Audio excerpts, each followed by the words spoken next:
Hi, my name is Lydia Kostopoulos, and I'm a strategy and emerging technologies advisor with a deep passion for body data tracking and human performance. All in the pursuit of feeling great and having as much energy as possible to pursue the things that fill me with joy and purpose.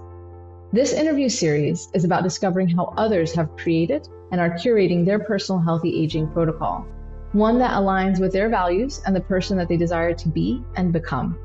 I hope you find it to be of interest. Let's dive in. Hi, Jasmine. Thank you so much for taking the time to come and talk to me about your healthy aging protocol. I'd love it if you could just start with introducing yourself.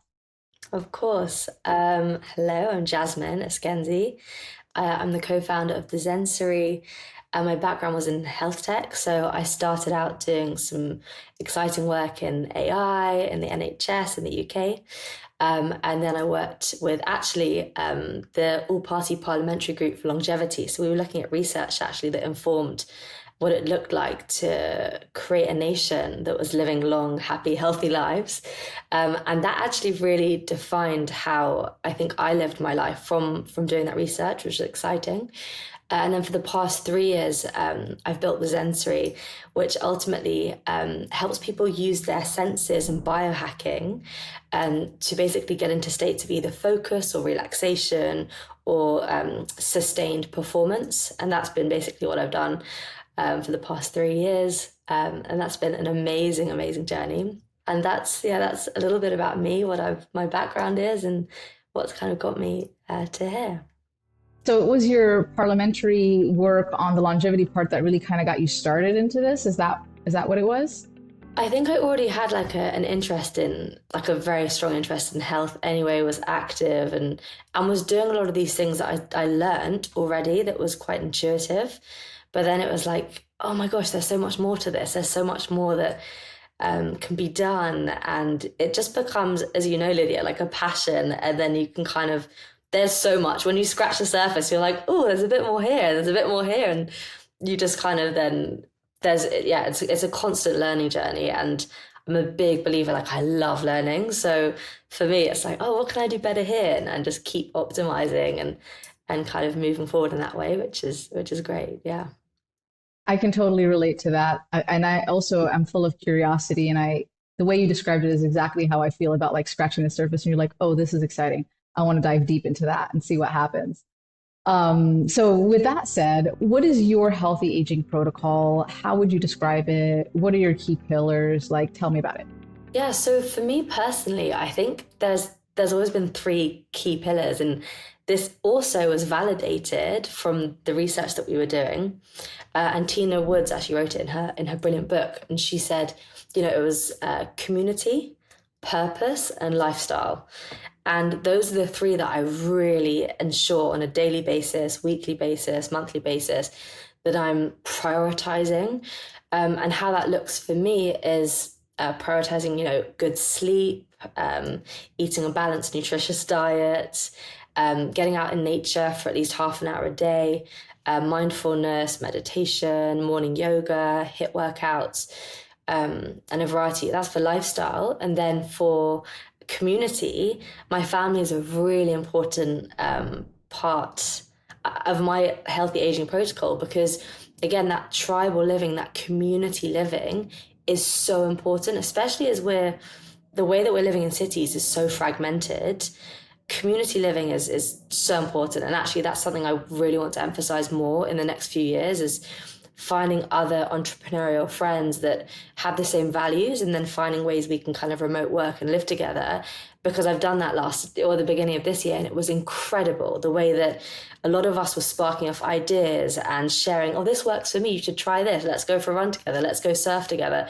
And it elevated everyone's own health journey, which was so impactful.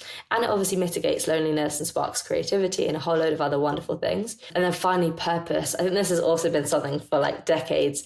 I've always kind of known since a very young age. I really wanted to help people in a big, big way, whether that was through music, I write music, or through building tech for good, or through writing. And that has just been something that's driven me. And I think a lot of my friends will go, you've got such big goals and vision, but it's like, that is what gets me up in the morning, gives me energy. And again, it's just reframing things. I think we have fallen into just a lot of us a way of like, how can I benefit myself? How can I benefit myself? And it's not really a healthy way to live as a community. I think it's really, we've got to again shift our focus, I guess, and our perspective in terms of what we contribute to those around us. And everything shifts from there as well. Like that again, it gives you this good energy to get on with your day and know that you're contributing to something bigger than yourself. So in a high level, those are my three ingredients, I'd say.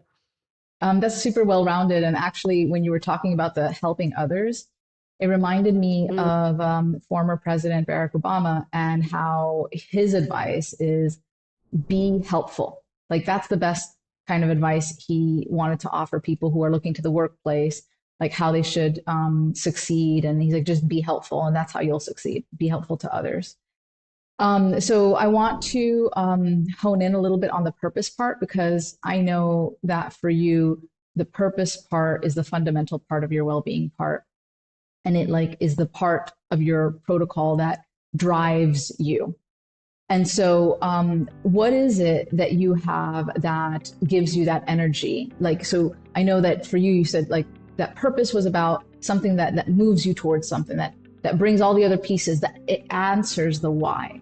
So tell me more about, like, I know you said you want to help people, but like, how did you go about finding your purpose, maintaining your purpose, nurturing your purpose? Because I don't think it's like, you know, one day you wake up, you're like, I've got a purpose, everything is great. Like, I do think it requires some sort of cultivation, nurturing. So how do you go about that and like keeping that purpose and focus even as it changes?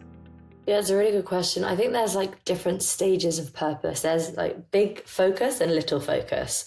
Big focus can be in 10 years, I want to have helped, create healthier, happier lives for X amount of people. That's your big focus. Your little focus can be as simple as, your little purpose can be as simple as, at the moment, I want to be creating micro habits that make me feel like I'm moving every day, or like I'm being healthy. Or again, I think little purpose can align to your values, but they can be smaller steps. Because I think what people think of purpose has got to be this big, overwhelming, far-reaching thing in 10 years, and actually it doesn't. If you've got a pet, your purpose can be looking after your pet. It could be your purpose of that day. It could be, being kind to people that you see on your commute, for example. It could be little things. And I think it's important to break it down in that sense, because to break it down so it's less overwhelming and so that it's more tangible.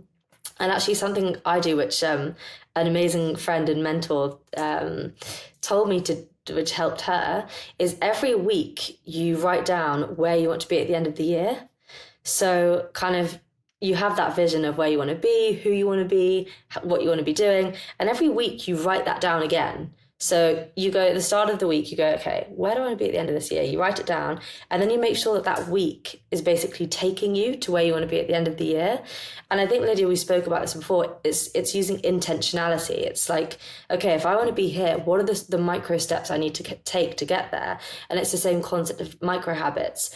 It's so powerful, and I've been really doing that for the past few months, and it's changed everything, because it's that accumulation of small steps that then gets you there.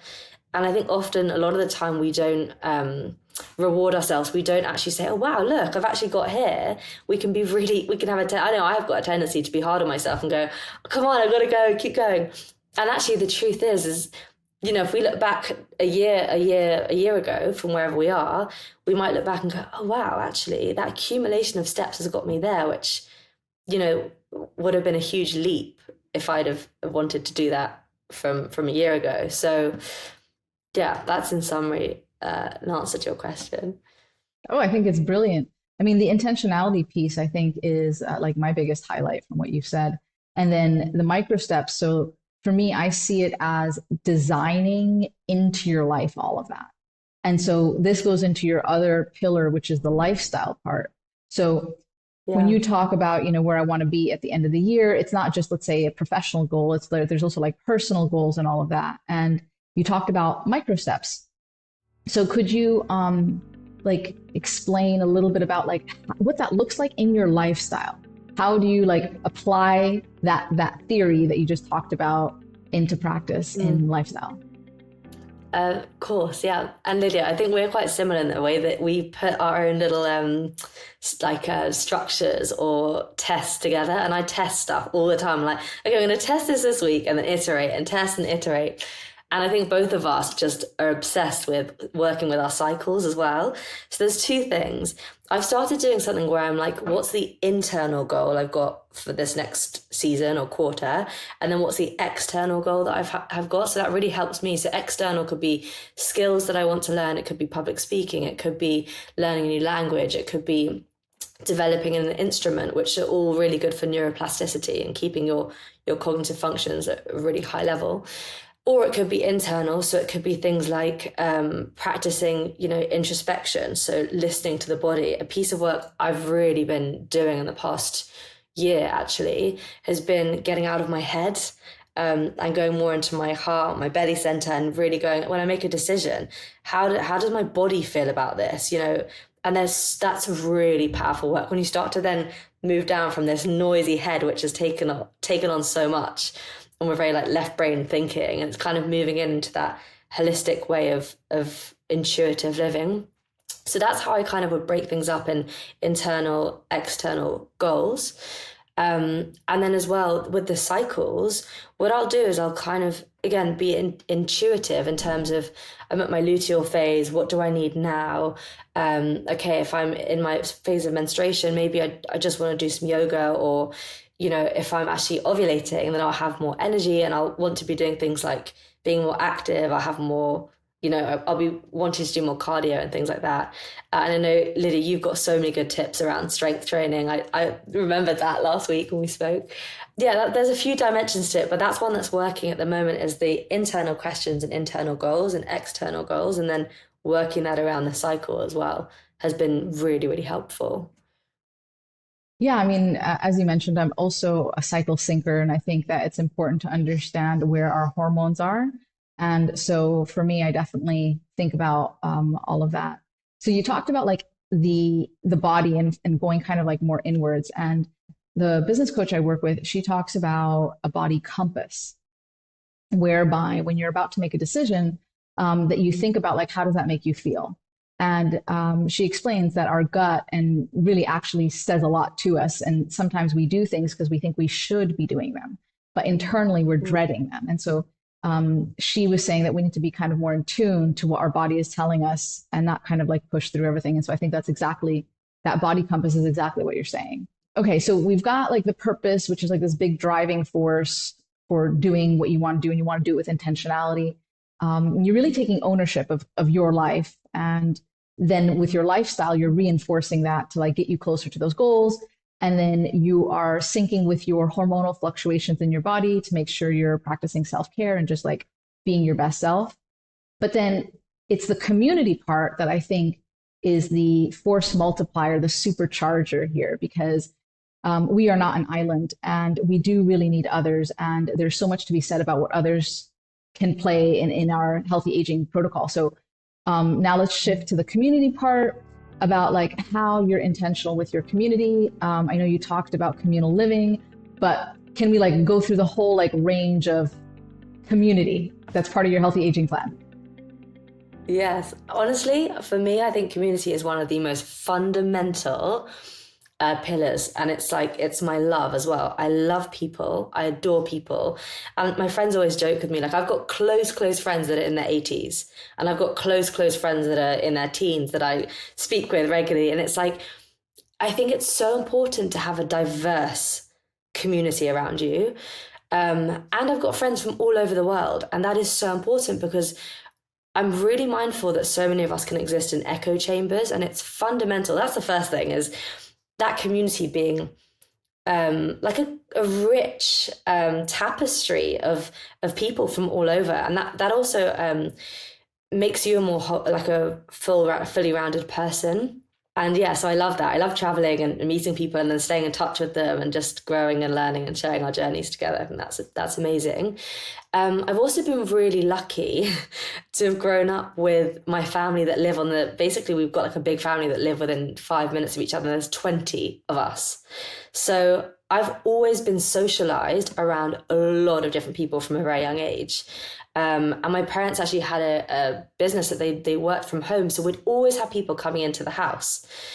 So for me, being around a lot of different people and being part of a big family, I understood it from a young age. This is a really important way of feeling connected. One thing I would caveat though is that I think when you kind of what's happening a lot, and I've seen this myself, is as we get older, we can develop more wonderful relationships with people, but then it can get overwhelming. And I think there's a risk of having many superficial connections and few deep connections. So again, and this is something I actually did intuitively, but I'm sure there's a science to it. I said to myself, who are the 5 friends that I have that energize me and nourish me the most? And it's really cool because each of them, I didn't even do this intentionally either. They're all from different backgrounds, cultures. They're all doing really different things, but they're also doing things that align. You know, they're all kind of doing stuff. One's doing a startup in health tech, one's doing coaching, another's doing another area in health. So actually, it's all kind of intertwined in health in different ways. But it was like, okay, how can I create deep, rich connections with those 5 people, as well as being part of this really nice, vibrant, wider community? Because I did become aware that there were points in the past few years where I felt I had this wide community, but I felt lonely. I was like, I'm part of something bigger, but I don't have these rich, deep connections. So that's something I found so valuable. And also evaluating who are your sustainers and who are your drainers in your life. Like, they're people that you feel you've got to see, but every time you see them, you come back and you're like, oh my God, I'm absolutely drained. We all have them, but it's, you know, it's a case of how can you be around those energizing people that inspire you? Because again, we become the people that we spend most of our time with. And also I'd love to say I've got an incredible supportive partner who encourages me to do everything that I do. And, you know, Lydia, we're women that are just like doers and we're high energy. And I think, you know, we need partners that appreciate that and let us flourish. And I think, you know, he really values his health, and that also is a really nice balance. And we're good at supporting each other and keeping each other on that journey. So that's kind of how community for me is working really at this point. Thank you for that. So regarding to having a partner that's supportive of the lifestyle that you want to live, I think that that's a really important part of compatibility. And it reminds me of this event I attended, and it was about women in the workplace. And one executive, she said that you marry your glass ceiling. And I thought that was quite interesting. And then you talked about finding 5 friends to like be deep, have deep relationships with. How do you do that? So I think, you know, it's like, yeah, of course, that makes sense. That sounds great. But like, what does that look like in practice? What do you do to maintain those deep relationships, to cultivate and nurture them? First of all, actually, you've hit on a really good point. How do you find those people? Because a lot of people that I meet are like, how do you find people that really align with your passions? And I think you've got to, first of all, go out and do them. So for example, I got really into like 5 rhythms dance, which are just amazing. And I meet so many amazing people there, but they're aligned. They're kind of similar type of people. Or through going to events that align with your passions, that is where you'll meet those core 5 people. Because you might also find people listening to this are going, yeah, there's not 5 people that really energize me. So then you can go out and find them. If you go to events, whatever you love, I really encourage you to go and do that. Because again, I think a lot of us are spending so much of our time working that it is so important to make time for hobbies. And that is where you'll meet those proper core 5 people that really energize you. And then your other point in terms of maintaining them, every week I'll make sure I'll see one of them or call one of them. So every week I'll make sure that if we're not meeting up, we'll have a chat, or we'll have a catch up. And also another thing is, when I do see them, I really love to go for like a long walk or do a class, because again, it's something I really rejected from a young age. I remember being at university and there was a really big culture of drinking, and I remember thinking, why is all this socializing, especially in London, a lot of it is around alcohol. So for me, it's really nice to socialize in ways that aren't through drinking. It's like, let's go for an amazing walk. Let's go to like this dance event. Let's go, I don't know, on a weekend trip and just go and have fun. Like it's weekly connection and just making, again, intentionality. It's like, those are the core 5 people that energize me. And we know that we energize each other. So let's check in, as much as we can. And then doing activities that are not actually as well, not aligned to what you both want to be doing, I guess, as well. So, and then it's like killing 2 birds with 1 stone. If we're time poor and you go for a walk with a friend, it's like you're having mindful time, you're catching up, having quality time, and you're in nature, which is just perfect as well. Yeah, so it's like the experiential part of your relationship where it's not just like talking, it's talking and doing things and sharing an experience together. So then I would like to kind of like pull that thread a bit and say, there's a book I read. It's called Living and Working in an Age of Longevity, and they talk about how we're living longer, and so we need to think about our relationships a bit differently across the course of a 100-year life, or So the idea was that you would have to build new friendships all the time, and so just curious because you've got this nailed down. Like, have you thought about how these friendships that you have that you're deepening, how some of them may across the course of a lifespan kind of go in a different direction, and how you would need to like find others as you also grow and change? Like, do you have any ideas on that, or have you thought about that?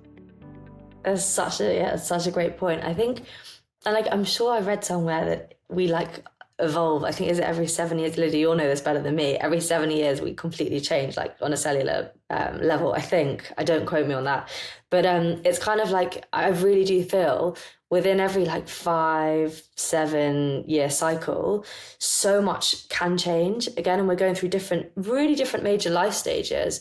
So I think that's 100%. I think things will change, and people do evolve, and I've still got friends that I've known from childhood that we'll still catch up and be in touch with. But it's, again, there's so much that maybe our fundamental ways of living aren't aligned so much, and that's okay. And you both kind of accept that, and you still love each other, and you'll still have like a wonderful time when you're together. But it's like, I think we've got to be mature and realistic in terms of like, we will evolve, and the people that we're going to resonate with at different points and stages in our life will evolve as well as the same time that we do. I have a feeling that it's going to be very natural and intuitive for you because you have this beautiful cycle of purpose, community, lifestyle, and that you'll just continue to be drawn to all those things that you're so passionate about. Thank you so, so much for sharing your healthy aging protocol. I really, really appreciate it. If there's any like tips. Yeah, there's a few actually. So one of which is a practice in terms of every week or whenever I can remember, there's something called the Garden of Beliefs. And it's the fact that often we get beliefs that aren't ours into our own system of beliefs, and that can really alter the way that we're living. So a really nice practice to do, and this is kind of like a meditation, but you just need 5 minutes, 10 minutes, and you just visualize yourself kind of going to your own garden of beliefs, and the weeds are the ones that aren't yours, and they're beliefs that aren't serving you, and they're beliefs that other people, like society, social media, whatever, has put into what you think about yourself. So ultimately you imagine yourself, tending to that garden of beliefs. You take those weeds out, you can throw them out, whatever, put them in a bonfire, burn them, and then you plant your own flowers in. And that really helps because, again, it comes back to this, what have I been given in the past week, in the past day, in the past few years that really is altering how I'm seeing myself? And especially as women, we have so many beliefs that pile on top of us that really aren't ours. So that's a really powerful practice that I would definitely recommend people to do. It's super simple. It's easy to remember. So that's one. And just thinking if there's any more. I think as well, and this comes down to the work I do with the Zensory, using your senses is something that's really helped me. So connecting to breathing, anytime I want to focus or want to relax, I'll really use my breath to regulate that. Movement is so powerful. When we're feeling like we're getting in our head, just using movement. I also use smell as well. Like when I want to focus, I'm using things like peppermint. I'm using things like eucalyptus, rosemary. And then when I want to relax, I'm using things like chamomile and lavender. And I really do work with my senses as well, which is a great tip for people, is just to, try that a bit and see if they like it and see if it works, because I found that really powerful. My final tip is enjoying the journey. I know that I used to have like a real destination addiction of I want to be here, and when I'm here, this is when I'm going to feel good. And I really have tried to reframe that and say, you know what, I'm just going to enjoy the journey. Every single moment that it takes for me to get to that goal, I'm just going to enjoy that. And it makes everything so much more pleasurable, really. So those are my top 3 final thoughts and tips. Thank you so much for sharing that, because I knew there was a little bit more that you had going on in your healthy aging protocol. And I thought if I framed it that way, that I might get it to pull them out of you. And what a beautiful way to end this conversation. For me, I'm going to be simmering on that belief garden. I think that that's such a visual, great thought. So thank you so very much. Thank you. Thank you, Lydia. This series is meant to capture personal stories of individual healthy aging protocols and is for informational purposes only, and it does not constitute providing medical advice or professional services. Those seeking personal medical advice should consult with a licensed healthcare practitioner. If you'd like to find out all about Jasmine's latest and greatest, you can follow her on LinkedIn, and you can follow her on Twitter at JAZESK, and you can find out more about her app called the Zensory at thezensory.com or on Instagram at thezensory, and you can find the app in both Apple and Android app stores.